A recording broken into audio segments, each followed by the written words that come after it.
یعنی یاد مینر سے آزاد، ہر قسم کے آزاد سے آزاد، شب و روز و مسا۔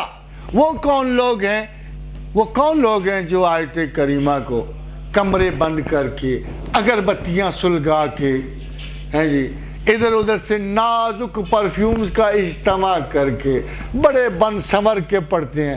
کیا آیت کریمہ پڑھنے والے نے اسی طرح پڑھی؟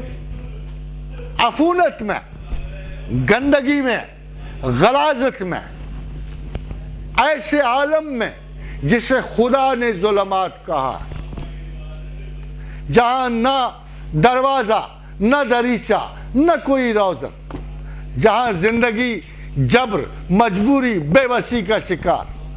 وَظَنُّونِ إِذْ ذَهَبَ مُغَاضِبًا، جب وہ غصے میں بھرا ہوا چلا، فَظَنَّ أَن لَّن نَّقْدِرَ، تو گمان کیا کہ ہم اس پہ زمین و آسمان تنگ نہ کریں گے۔ فَنَادَىٰ فِي الظُّلُمَاتِ، اس نے ظلمات میں ہمیں پکارا۔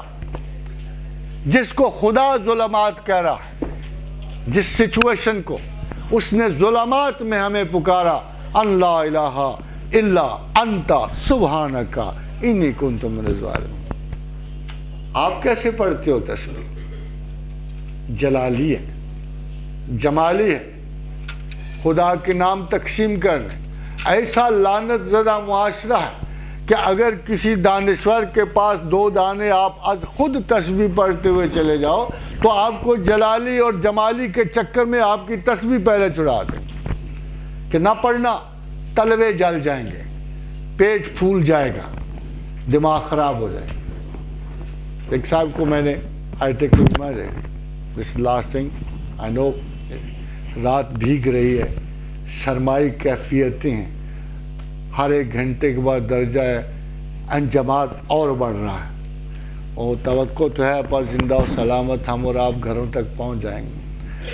تو ایک شخص صاحب کو میں نے آیت کریمہ پڑھی، معاملات زندگی تو سنور گئے۔ کچھ دنوں کے بعد آئے کہنے کہ پروفیسر صاحب بڑی مصیبت میں پڑ گیا ہوں۔ میں کیا ہوا کہ پھوپھی جان نے کہا تھا کیا پڑھ رہے ہو؟ میں نے کہا آیت کریمہ پڑھ، ان کو ہو یہ تو بڑی جلالی ہے، یہ تو 2 طریقے سے پڑھی جا سکتی ہے، یا دریا میں بیٹھ کے، اگر دریا میں نہیں بیٹھ سکتے تو پھر کم از کم ایک تسبیح کے ساتھ 1 گلاس پانی کا پی۔ تو میں نے کہا پھر؟ کہتا ہے جناب میں نے 10 تسبیحاں پڑھنی تھی، اب 10 گلاس پانی پی کے میرا تو پیٹ اتنا پھول جاتا ہے، میں کروں کیا؟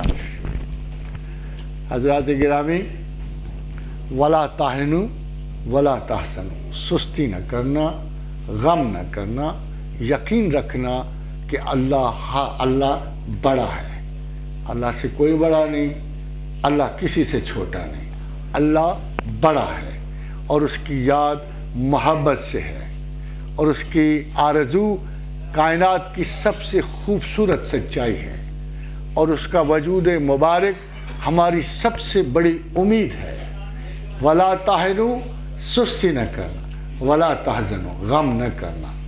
خدا نے خود کہا ہے، میرا وعدہ ہے، مجھے قسم ہے اپنے عزت و جلال کی، پروردگار نے فرمایا اگر تم سستی نہیں کرو گے، غم نہیں کرو گے، وَأَنْتُمُ الْأَعْلَوْنَ إِن كُنتُم مُؤْمِنِينَ، تم ہی غالب ہو اگر ایمان والے، وَمَا عَلَيْنَا إِلَّا الْبَلَاغُ۔